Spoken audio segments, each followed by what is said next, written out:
Olá e boas-vindas a mais uma análise detalhada. Hoje, a gente vai mergulhar fundo nas estruturas fundamentais e na evolução histórica do Estado moderno. E para isso, vamos usar como guia a clássica Teoria Geral do Estado, do Said Malouf. Pensa o seguinte, a gente vai investigar a planta baixa do edifício mais complexo em que a humanidade já habitou, que é a nossa própria sociedade política. O nosso roteiro hoje é bem direto. Primeiro, vamos entender o projeto teórico desse Estado. Depois, desenterrar as raízes primitivas dele, traçar a linha do tempo histórica e, finalmente, examinar a forma social que a gente conhece hoje. Mas, antes de destrinchar toda essa complexidade histórica, a gente precisa parar e fazer uma pergunta bem fundamental. O que exatamente compõe o Estado?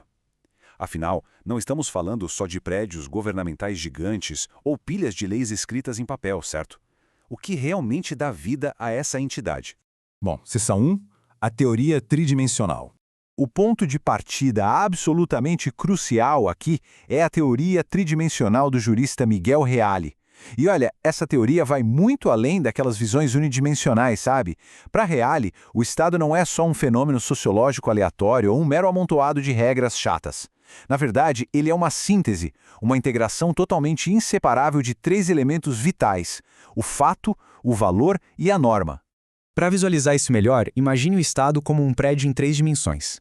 Para essa estrutura ficar de pé e não desabar, a gente precisa dos tijolos brutos, que são as relações sociológicas de poder ali do dia a dia. Esse é o fato. Mas espera aí, um prédio precisa de um propósito, né? Uma visão filosófica do arquiteto que busca a paz ou a justiça. Esse é o valor. E claro, a gente precisa das plantas baixas que organizam tudo isso de um jeito estruturado, que é a norma. Sem qualquer um desses 3 pilares, bom, a estrutura inteira simplesmente vem abaixo. Vamos então para a seção 2, Raízes da Organização Política.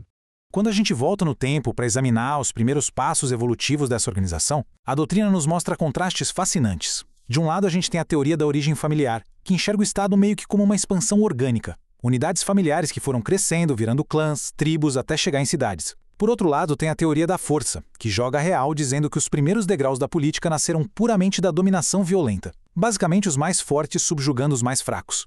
E quem capturou a essência dessa teoria da força de um jeito inesquecível foi o filósofo Thomas Hobbes. Ele descreveu os primórdios da humanidade literalmente como uma guerra de todos contra todos. A ideia dele era que o estado de natureza era tão caótico, mas tão caótico, que o medo generalizado exigiu a criação de um estado forte, um Leviatã, para finalmente botar ordem na casa e garantir a sobrevivência mútua.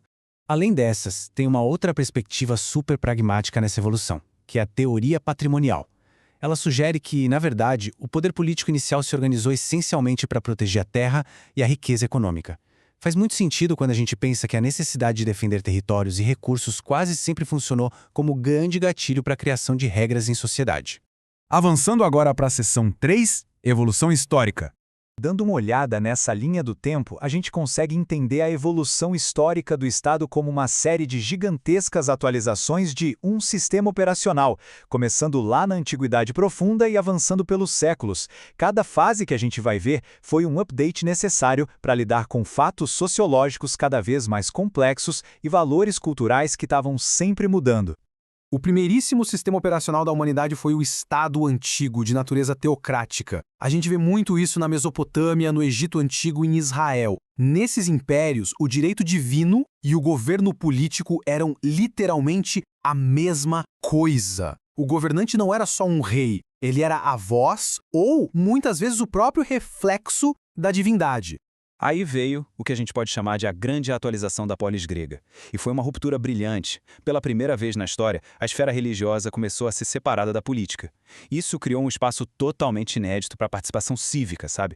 Aquele debate público na praça, o nascimento dos primeiros ideais democráticos. A política passou a ser vista como uma atividade do próprio cidadão.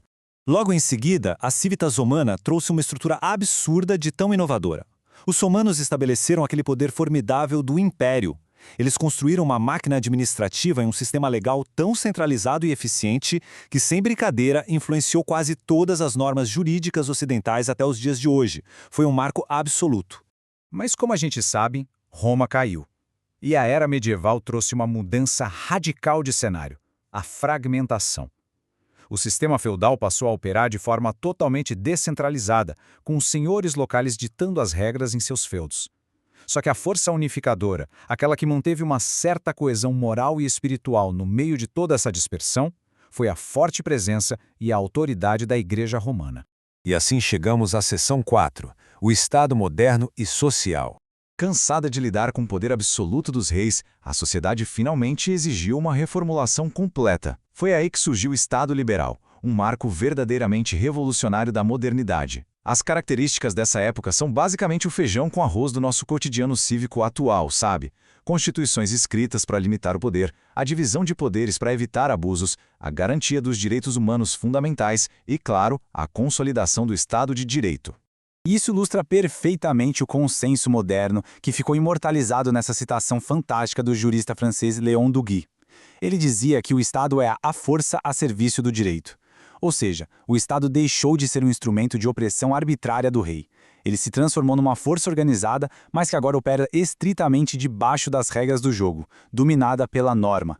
Mas, como a história nunca para, o Estado liberal purista também mostrou suas falhas, deixando muita gente à margem do processo. E é por isso que a gente vê a evolução para o Estado social-democrático. Como aponta Said Malouf, esse é um sistema mais eclético. Ele busca um equilíbrio super delicado, agir ativamente para proteger as nossas tão suadas liberdades individuais, ao mesmo tempo em que faz as intervenções sociais e econômicas necessárias para tentar garantir um nível básico de prosperidade pública para todo mundo.